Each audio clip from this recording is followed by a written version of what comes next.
Okay, so chapter 8 is all about quadrilaterals or four-sided figures. So everything that we're going to be talking about in chapter 8 is about four-sided figures. So all of these figures are going to be polygons. Now, we've talked about polygons. These are things made out of straight lines. They go end to end. They're closed figures. So it's not going to be any like awkward shapes with like wavy lines in there. They're kind of all the shapes that you're used to, but also some that you're probably not used to. So we're going to go through those. First of all, when we talk about a polygon, just because we got to be like very careful about when we talk about it,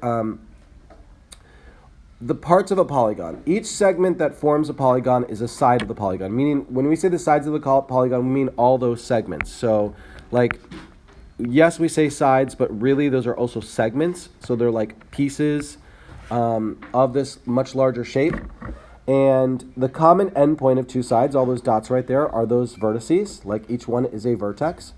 A segment that connects any two non-consecutive vertices is a diagonal. So as long as I go from any point, like let's say I start at B, and I want to see how many diagonals there are, I'm going to connect it to everything that's not right next door. So I'm not going to connect it to A, and I'm not going to connect it to C. And notice I can connect it there or there. I can make two diagonals there. Yeah, like you see what I'm doing is I can't connect it to C. It wouldn't be a diagonal then. It's got to cut through the middle. Yes, ma'am. So that's what non-consecutive means? Like we're cutting through the middle? When something's non-consecutive, it's like consecutive numbers come one right after another. Like notice that A, B, and C are in a line. Like look at C. On the left of C is B, and on the right of C is D. Those are all consecutive to each other. So if I were going to connect C to things, I could connect C to A, and I could connect C to E. Like I'll change colors here. I could connect these, and I could connect those. Those would be the diagonals from C. So I still have two diagonals, no matter what. No matter which vertex I go from, there are two diagonals. And it makes three triangles in there, and we're going to use those triangles to kind of determine some things. Now, we know that there are how many degrees in a triangle?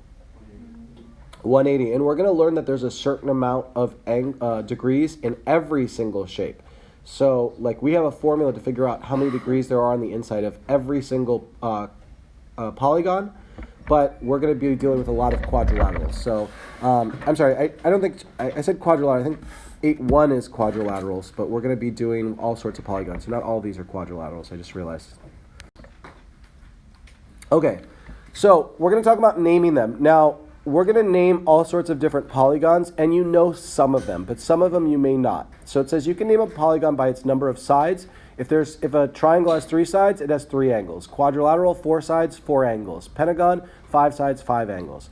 So here's the ones. Now you're going to need to know all of these because if I gave you these in a word problem, you would need to know. Now I bet you know a triangle. I'm guessing that you already know that a triangle has 3 sides, 3 angles. And I'm guessing that a quadrilateral, you know it's 4 sides, 4 angles.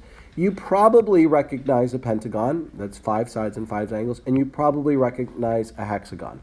6 sides, 6 angles. The other one that most people can do is usually 8. An octagon, like a stop sign, has 8 sides, 8 angles. But the ones that most people are not used to are 7 sides, which we call a heptagon, or another name that you're going to see very often for a 7-sided figure is a septagon. You might want to put this down there because I use both of those names sometimes. Sometimes the book uses something else, but when you hear septagon, it's the same thing as a heptagon. Something that has 9 sides we call a nonagon, 10 sides a decagon, and 12 sides a dodecagon. Now, everything above that, they're going to have their own names too, but we're only worried up to 12. Above that, we're not going to sit there and memorize every single name of every single amount of sides. So let's say that something has 32 sides. We're just going to call it a 32gon. But meaning a 32-sided figure, 32 angles, 32 sides. But when we talk about 3, 4, 5, 6, 7, 8, 9, 10, and 12, that we're going to know those names, we're responsible for knowing those names. So if I give you a problem where I say a dodecagon, you're already going to need to, in your head, translate that, oh, a dodecagon, that's got 12 sides, 12 angles. A decagon, that's 10 sides, 10 angles. You're going to have to make that association when you see just the name. So usually at this point is where somebody asks a question. There's something about that chart that's kind of odd. and this is usually the question, Daniel? What's 11? So 11 doesn't actually happen that often. It's very kind of a rare. You don't need to know it. It's called a hendecagon. It's an 11-sided figure, in case you cared, because people are always like, well, what's an 11-sided figure? And they get all mysterious as if it's like something cool. But you don't need to worry about an 11-sided figure. It's a hendecagon, not one that you're going to need to know. This chart are all the names that I need you to know, but I need you to be able to do it both ways. Like if you've got a 3-sided figure, what do we call that? Like if I say, what is a 9-sided figure called? You'd need to know that. Going backwards, a nonagon has how many sides, how many angles? You would need to know that. 9 sides, 9 angles. Decagon, 10 sides, 10 angles. So just knowing it both ways. Okay, to find the sum of the interior angle measures of a convex polygon, draw all the possible diagonals from one vertex of the polygon. So we already know that a triangle has 180 degrees, but now we're going to be dealing with different polygons, and I'm going to be asking you how many degrees are in each of those things. Okay, so here's how we're going to do it. To find the sum of the interior angle measures of a convex polygon. So the sum, meaning we're going to add them all up, just like a triangle has 180, we're going to figure this one out. Draw all the possible diagonals from one vertex. You do not do it from every vertex. Pick one vertex and draw the diagonals. It doesn't matter which one, just pick one and draw all the diagonals. This creates a set of triangles. The sum of the angle measures of all the triangles equals the sum of the angle measures of the polygon. For example, if I go here and I draw the diagonals, there are no diagonals I can draw because the only places I can go are the 2 consecutive vertices right there, the ones that are one right after another. So there are no diagonals I can draw. So I just have, again, in a triangle, I've got 180 degrees. But we're going to use this 180 degrees to figure out all sorts of things. Yes, ma'am. So like for pentagon, would it be like 180 times 3? Well, let's go one at a time. So a quadrilateral, I'm going to pick a vertex. It doesn't matter which one. And I can't go here and I can't go there because those are the ones like it's next door neighbors. But I can connect over here and I get 180 degrees here and 180 degrees, meaning that a quadrilateral has 360 degrees in total inside of it. 180 up top, 180 down below. So by making those triangles, I can see exactly how many degrees are inside of there.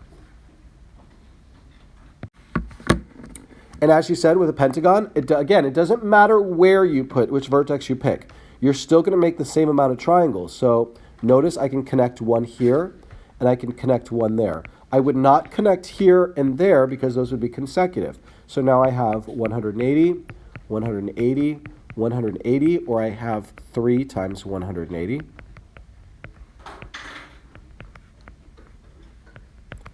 There are 540 degrees in every single pentagon in the world. So in every quadrilateral, there are 360 degrees. In every pentagon, there's 540 degrees. Yes, sir? So you would never try to draw another one across?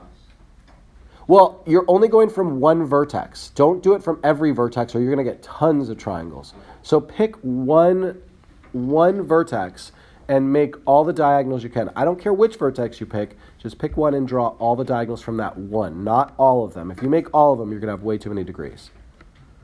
So you go to a hexagon, we do the same thing. I can connect here, here, and there.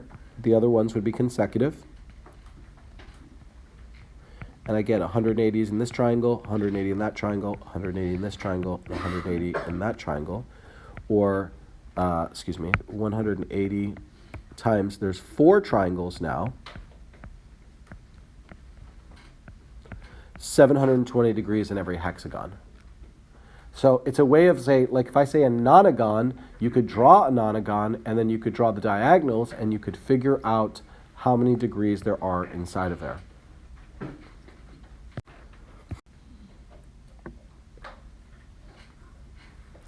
Okay, so we're going to recognize a pattern here. When we had a triangle, it had 3 sides. And inside of it, we could only make one triangle, right? There were no diagonals to connect inside the triangle, so we only had one triangle. So it was 1 times 180. Right? We had one triangle. It has 180 degrees, 1 times 180. When we did a quadrilateral, it had 4 sides. And if you scroll back one slide, you'll see that in the quadrilateral, when we drew the diagonals, we were able to make 2 triangles. And then 2 times 180 is 360. Then we did a pentagon, and a pentagon has 5 sides. And when we connected all the diagonals, we were able to have 3 triangles inside of there, and 3 times 180 is 540. We did a hexagon. The hexagon has 6 sides. When we connected all the diagonals, we got 4 triangles inside, or 4 times 180, which is 720. Now I'm going to tell you right now that we're not actually going to draw those triangles ever again. That's it. That's the only time we're ever going to draw those triangles, because there's a special relationship. However many sides you have, whatever the sides are, the amount of triangles you can make are 2 less than that number. So like, notice that if I had a triangle which had 3 sides, I could make 1 triangle out of that. And that would be 1 times 180. When I had 4 sides, 2 less than that is 2, and 2 times 180. When I had 5 sides, 2 less than that is 3, and then it was 3 times 180. When I had 6 sides, 2 less than that is 4, and 4 times 180. So we get this formula that you go, oh, I don't need to sit there drawing all those. I just take however many sides, n is however many sides you have, and then we're going to subtract 2. And that will tell us how many triangles we can make. And then we take how many triangles we can make and we multiply it times 180, and that's how many degrees in total there are inside that shape. So I'm not going to draw a nonagon. If I need a 9-sided shape, imagine that a nonagon, the amount of sides equals 9. It's a 9-sided shape. Therefore, I would do 9 minus 2 times 180, or 7 times 180. So you have a way of just calculating these things and going, oh, okay, how do I do them? So 7 times 180 is going to give me 1,260 degrees inside a nonagon. But notice I didn't have to draw the picture. Could I use the picture? Sure, but why would I want to waste that much time drawing pictures when I could just go, oh, it's n minus 2 times 180. However many sides, minus 2 times 180.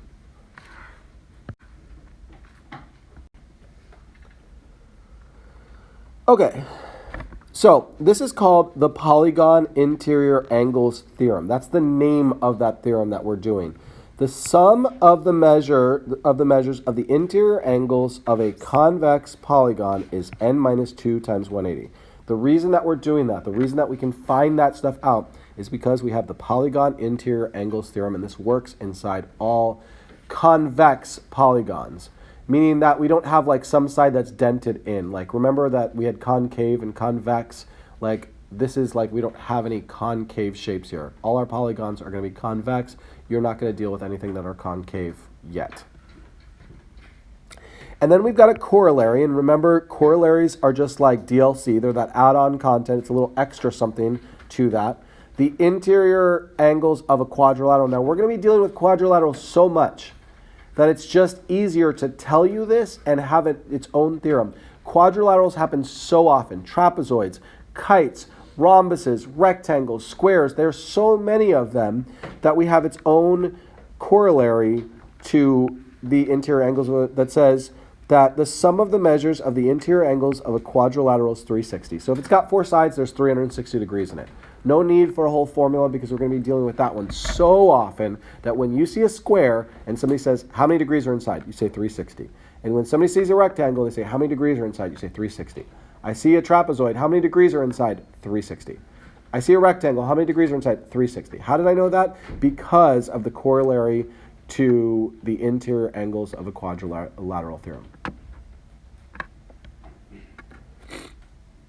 Yes, ma'am. So the corollary one is just saying that every quadrilateral is... That's it. That's the short version, is that every quadrilateral, every 4-sided figure has 360 degrees in total inside.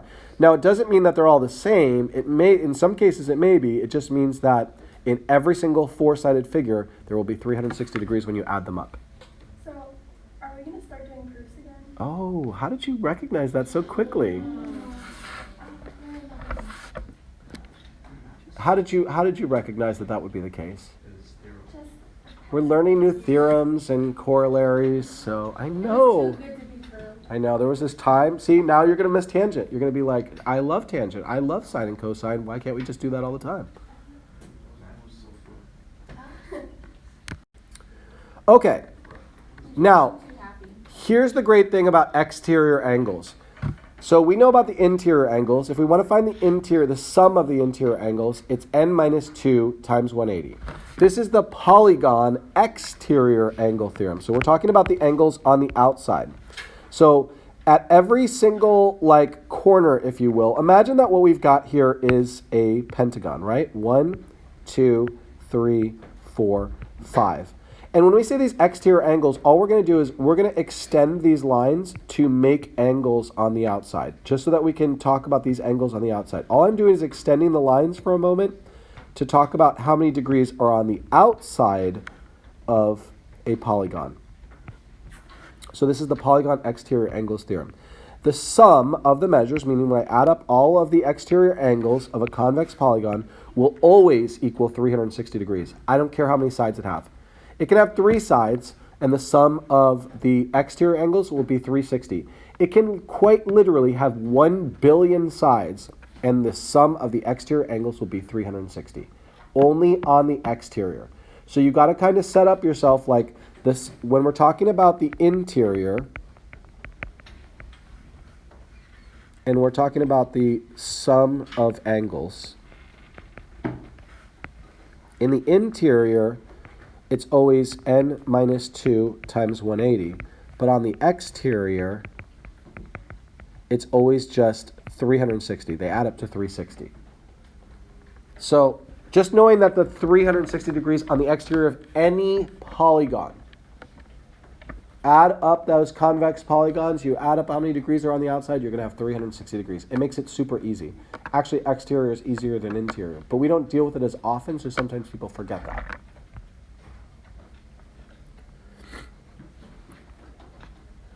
So it's just showing that there are 5 sides here, 5 sides on a pentagon. Yes, sir? So say when you give us a question asking for the exterior, all we have to do is just say 360. 360. And why? Because that's the polygon exterior angles theorem. So it's better than having to do any math in this case. Okay. So let's pretend we want to know not the sum of not the sum of the angles inside something, but we want to know how much each angle is. So when we talk, I'm going to jump ahead one slide just to see. Did we already talk about what regular means? Okay. I thought we had mentioned that when we talked about a regular polygon, didn't we? Yeah, I was going to say we mentioned that anyway. Just as a reminder, when we talk about a regular polygon, what we mean is that all sides are congruent and all angles are congruent. So when you hear regular, again, that is not just a boring word that means like, hey, that's just some square, some regular old triangle. It means that all the sides are congruent and all the sides and all the angles are congruent. So when I say a regular triangle, what I'm really talking about is an equilateral triangle, because all the sides are congruent and all the angles are congruent. So this is only true for a regular polygon. What we're about to do is only true for a regular polygon, because all the sides will be equal and all the angles will be equal. So let's think about this. Let's say we have an equilateral triangle. Let's not get into the formula for a minute. It's an equilateral triangle. How many degrees in total are inside? 180. How many is each angle inside this triangle? How did you know it was 60? Right, there's 180 degrees in total, and we're going to divide that by the 3 angles, and that will be 60 degrees. So this would be 60, this would be 60, and this will be 60. So we're going to use that same concept for all of these figures. Notice you are going to take however many degrees there are inside this figure. So like we know that if we're looking at a polygon, how do I know how many degrees in total there are? Well, there's n minus 2 times 180. How many sides are there? Subtract 2 times 180, and then divide that by how many sides there are, because the amount of sides will be equal to the amount of angles. 3 sides, 3 angles. 4 sides, 4 angles. So In the case of a square, let's talk about a square because a square is a regular polygon. A square has how many sides? Okay, it has 4 sides. So a square has 4 minus 2 times 180 in total. But if I want to know how much each angle is inside of a square, each one, because it's a regular polygon, I would also need to divide that by 4 because there are 4 angles. So I get 4 minus 2 is 2 times 180 divided by 4. And then I get 360 divided by 4.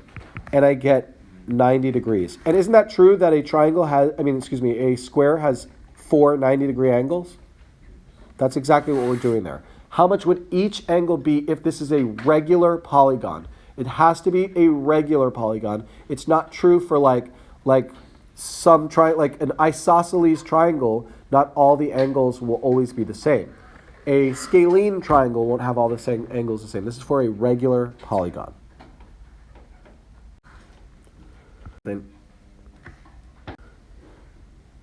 Okay, so we're going to find the sum, meaning the whole total of the interior angles and exterior angles for a heptagon first. A heptagon has how many sides?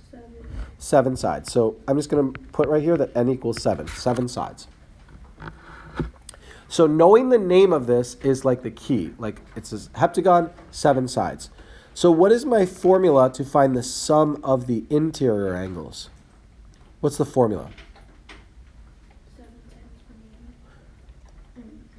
180. Okay, so not n times 180. You're super close.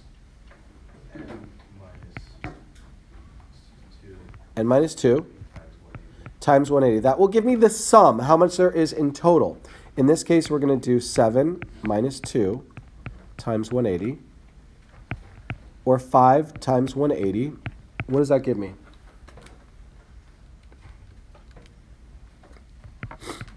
How many degrees? You guys can do multiplication too. Look, check it out. This is what you do. You write down numbers, and then you work them out. There are 900 degrees in total. The sum of the interior angles for a heptagon is 900. How do I find the sum of the exterior angles? It's always 360. It's just 360. The sum of any convex polygon, the exterior angles, is going to be 360.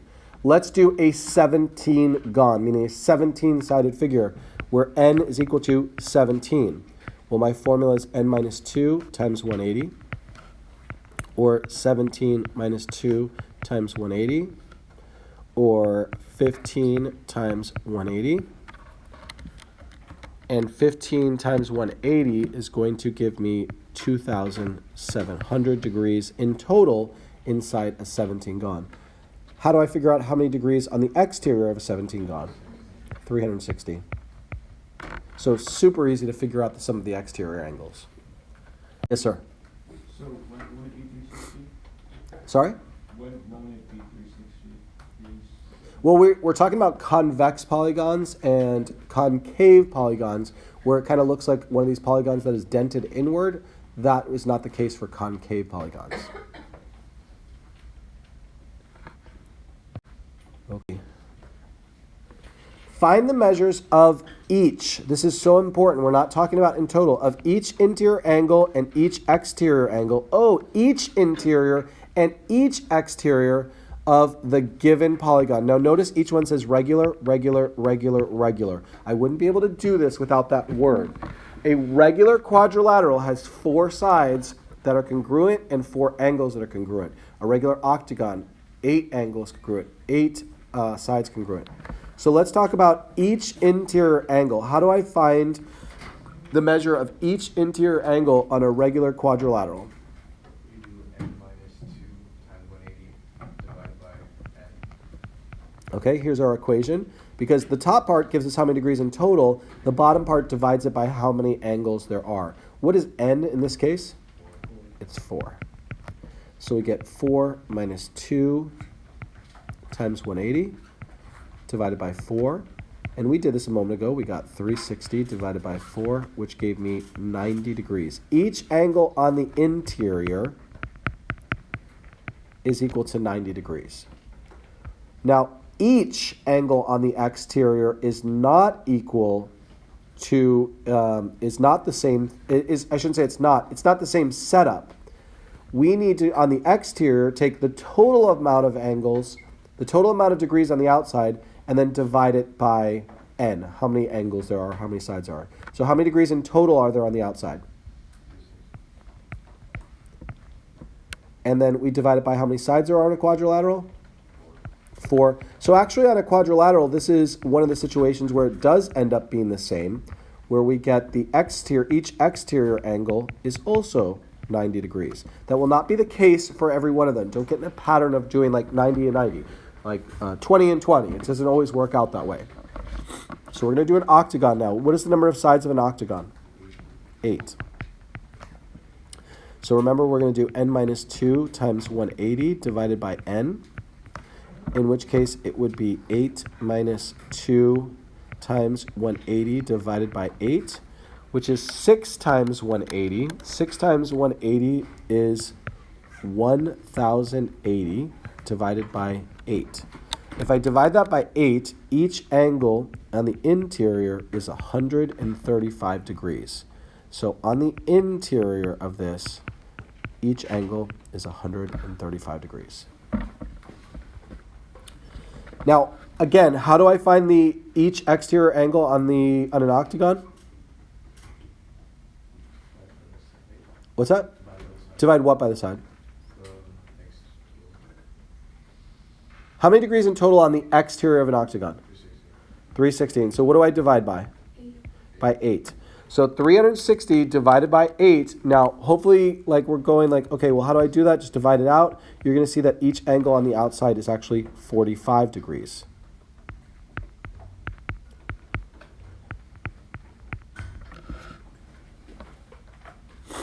We're going to do a 15 gon. What is n in the case of a 15 gon? 15. Or n minus 2 times 180 divided by n, which is 15 minus 2 times 180 divided by 15, or 13 times 180, which is going to give me 2,340 divided by 15, and it makes each interior angle 156 degrees. So on the interior, each angle is 156 degrees. I'm going to do the exterior angles now. How do I find each exterior angle on a regular 15 gon? 360 divided by 15. 360 divided by 15 gives me, oh, let me just write exterior so I know this is exterior. Oh, shoot, that's not an eraser.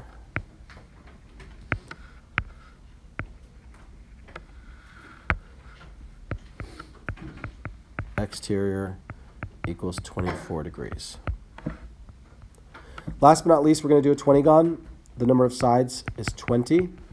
So we get n minus 2 times 180 divided by n, or 20 minus 2 times 180 divided by 20, or 18 times 180, which gives me 3,240 divided by 20,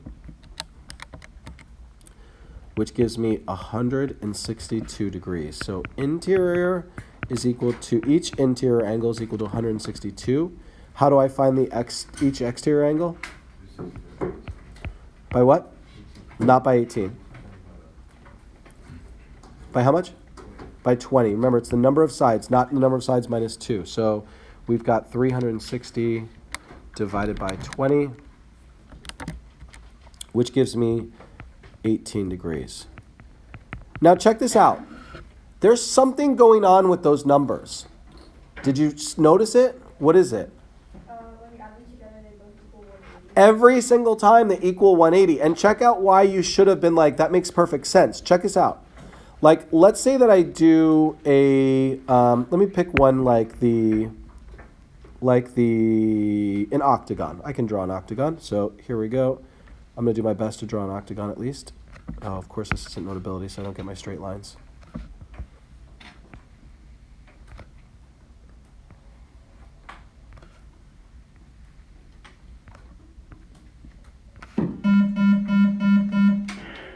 morning, please release the following clubs. Okay, so now I know I didn't draw that perfectly, but imagine that every side of this is equal and every interior angle is equal. So what we're saying is that this angle, when we looked up here, when we did an octagon, we said that each interior angle is 135 degrees. So right here would be 135 degrees. But remember, we're going to draw one exterior angle at each one of these. So just look at that. If you were to kind of like turn your head to the side, do you notice that that is a linear pair right there? 135 and the exterior angle, of course it would be 45 degrees because it has to make up the linear pair right here. It would have to be 45. So we get that 45 degrees at each one there that we make it up. So we take one exterior angle at each of those corners there. So it makes total sense why the sum of those two. So let's say you get to the end and you're not confident in your answer. One way that you could be like, well, maybe this will, let me check this and see if those are together equal 180. Then you'd go, oh, okay, that seems to make sense. So will that work every time we're adding interior and exterior equals 180? Right, so as long, I mean, I can't promise you that you didn't get two numbers that just happen to work out to 180, but if you think about a triangle, or let's do a quadrilateral. So we got a four-sided figure with four equal sides, which is actually a square. Well, we know that each interior angle is 90 degrees. And what I'm going to do is extend one line on each side. Notice here, I'll extend a line here, I'll extend a line here, and I'll extend a line there. Notice what I would get here is 90 degrees, what I would get here is 90 degrees, what I would get here is 90 degrees, and what I would get here is 90 degrees. It's always going to equal that because I get a linear pair every time I do that. So that's what we're looking at when we do it that way. So that's everything from 8-1.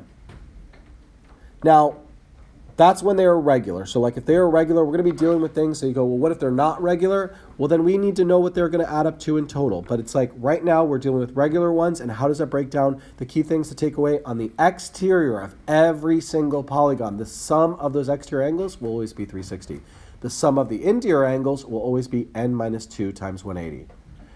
On a regular polygon, each interior angle will be n minus 2 times 180 divided by n. And on the exterior is 360 divided by n. That's it.